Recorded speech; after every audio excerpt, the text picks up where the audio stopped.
Greetings, welcome to another video. I am your host, Steve. Nice to meet you. If this is your first time here, nice to meet you. Thanks for joining us. Feel free to leave a comment below and introduce yourself.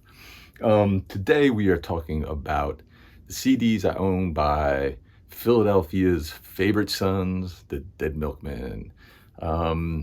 I first became a fan of theirs in, I guess, like a lot of people, in like 80, I guess it was 88, when Punk Rock Girl hit the airwaves of MTV. I don't think I had heard about them or knew of them before then. Maybe I had heard of them, but because I definitely was listening to a little bit more like alternative college rock stuff at that point. So I may have heard of them, but certainly Punk Rock Girl was the real first like exposure that I can think of for the band. And I really liked that song, and the video was really funny. And I remember borrowing, my friend Sean had the cassette of that album, Beelzebubba, and I remember borrowing that from him and listening to it. But I never really picked up any of their albums, surprisingly. It wasn't until years later when I picked up like a best of in the 90s then I really started getting into them. But we're just gonna run through the CDs I have by them. I think I'm missing a few of them here and there, but some of them can be a little expensive to find, the out of print ones and stuff. But first up, from 1985, we have Big Lizard in My Backyard, their debut. Great record, just fun. They're very like satirical band. Their lyrics are really comical. They've got a really kind of warped, funny sense of humor about them. Not too much in the booklet here. But this is a really fun record, and I really like this album. Some of the tracks on here: Tiny Town, Beach Song, Swordfish, Serrated Edge, Fillet of Soul, Right Wing Pigeons. And I guess the one that probably a lot of people know from this album is Bitchin' Camaro. Whenever I hear people talk about the Dead Milkmen, they most of the time it's Punk Rock Girl or Bitchin' Camaro. Those are the two songs that everybody seems to kind of mention, and it's a really funny song, and it's almost like kind of like a story song where he's just kind of just talking the lyrics out, but really good one. Like this one a lot. I think I have this on vinyl too, actually. Next up, we have Bucky Fellini, another good one by the Dead Milkmen here. And get the booklet out. Not a whole lot in the booklet again. I don't think these have ever been like reissued or anything like that, where maybe they'd have like liner notes. I mean, I don't know that the Dead Milkmen are really one of those kinds of bands where, the call would be out there for someone to like reissue all their albums and stuff like that. I just kind of don't see it happening. Maybe on vinyl, but not on CD.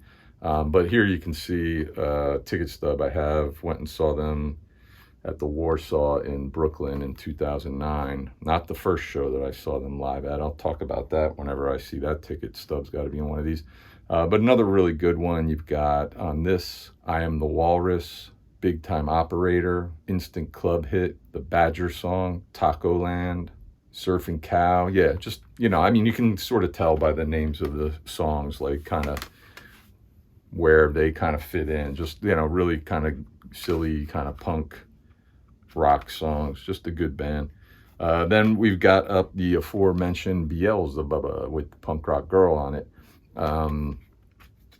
Another good one. I don't know like what their sales are like. I'd be surprised to take a look at like their sales, record sales, because I would imagine this probably sold the most out of all their albums, mainly because of Punk Rock Girl. I mean, that got so much airplay on MTV back in the day. This one got a bit more of the booklets, and I think these are lyrics and stuff. But really good record. And on this one, on the back, I have the pass for the Fun Fest in Austin, Texas. This was 2008. That's the first show that I ever saw them live at. Dave Blood, the bassist, had passed away. It seemed like the band, was done. And they announced this, like, it's at the time sort of billed as like a one-off reunion show at Fun Fest. And I just kind of was like, I gotta go, because I figured this was my only chance to see them live. So I flew down there for the show. It was a great show, and got to see them live. And then, like, I don't even know when it was. Like, that was in November. Like, I feel like when I got back, it was like a month or so later that they announced, we're going to be doing some more shows. And there was one in Brooklyn. I was like, oh, man.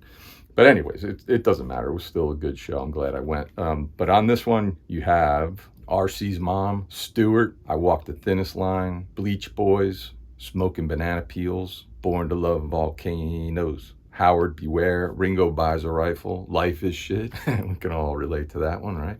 Yeah, good record. Love this one. Next up, we have Metaphysical Graffiti. Another good album by them. They're not like reinventing the wheel here. They're, kind of sticking with the formula, what works, not unlike, say, Ramones, kind of keeping what they're doing. All the lyrics and everything in this, like, fold out. This is obviously a parody of, like, the Led Zeppelin Physical Graffiti album cover. But another good one by the band. This one, oh, here's a ticket stub, 2011. I guess that's the last time I saw them, again at the Warsaw in Brooklyn.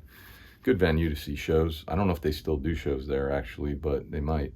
But on this one, you have one of my favorites, Do the Brown Nose, Methodist coloring book. If you love somebody, set them on fire. In Praise of Sha-Na-Na. I mean, just saying the song titles brings a smile to my face. It's just, there's just so much fun to listen to. I just love it. Then, surprisingly, in the early 90s, the Dead Milkmen signed with kind of like a major label, Hollywood Records. Not only is it like a major label, but Hollywood Records, from what I remember, was owned by Disney, of all people, which is bizarre. But then you get a Soul rotation. They put out, I think, 2 records with Hollywood Records. This one and another one that I don't have. I just picked this one up pretty recently when I kind of was thinking about, like, those Hollywood Records that I never owned. And it's a good one, Now, since we're later in the 90s, the CD is taken force. You get a booklet with a bit more to it. Every song almost has its own page. All the lyrics and stuff.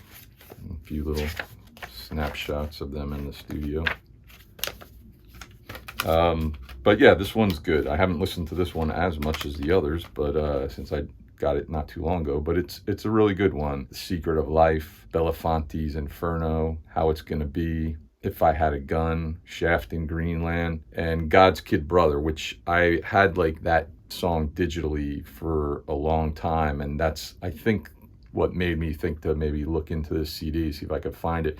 This, and I think the other Hollywood Records album, they're both a little tricky to find, like, for a cheap price. I think I lucked out and got this one fairly cheap, but I think the prices on those, because they're out of print, can get a little high.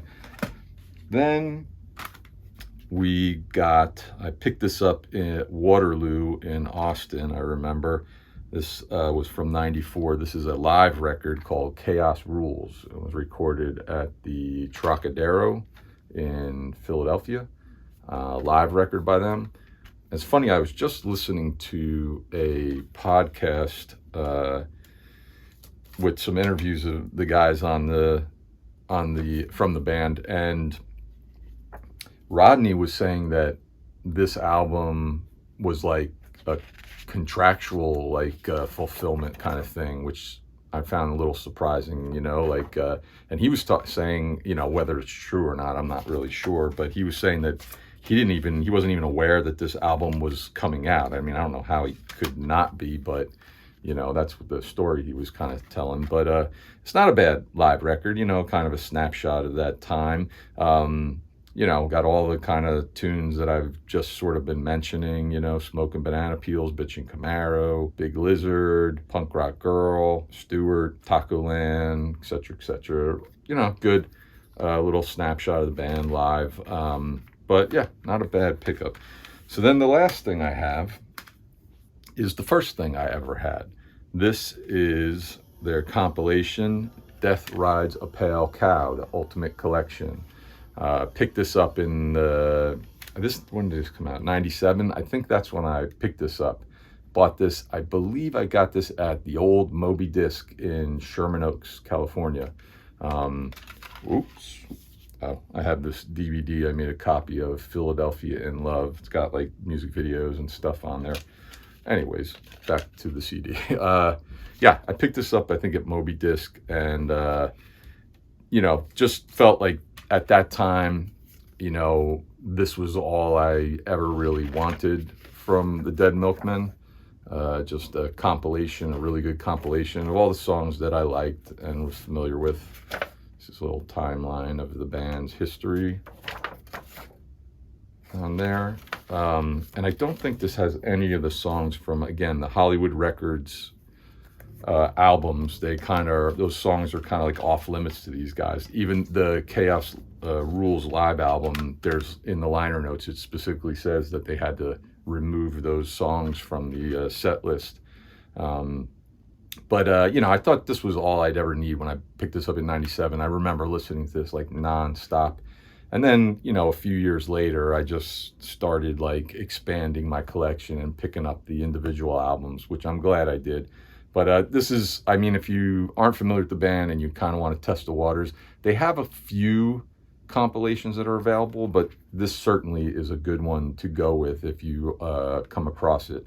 But just, again, like I kind of just said with the live record, I mean, everything you'd kind of want is on here. Tiny Town, Big Lizard, Bitchin' Camaro. A couple of tunes I don't think I mentioned because I don't know that I have the album they're on that I really like. Beach Party Vietnam and The Thing That Only Eats Hippies I really like. But, you know, Punk Rock Girl's on here, Smoking Banana Peels, If You Love Someone, Set Them on Fire. You know, just a really good compilation. But great band. I love them. I mean, if you like punk, I'm sure you're familiar with them, but if you like punk and you're not, and you especially like, you know, your punk with a little bit more humor to it, you know, you got to dig into these guys and check them out. And they're still out there, you know, making new music. This dude, Dan Drew, took over for bass for Dave Blood, and he was playing bass when I saw them in Austin. And that band has continued on and continued making some new records. I don't have any of their new records. I have a couple of songs from them, and I really should pick those up. I don't know why I haven't, you know, because it's kind of like they picked up right where they left off, really. But yeah, just a great band. Let me know if you're familiar with them or if you've ever seen them live, especially in the earlier days in like the 80s and stuff. I'd love to hear, you know, how the show was. But yeah, thanks for tuning in. And go get yourself some Dead Milkmen, will you? And see you next time. See you later, y'all.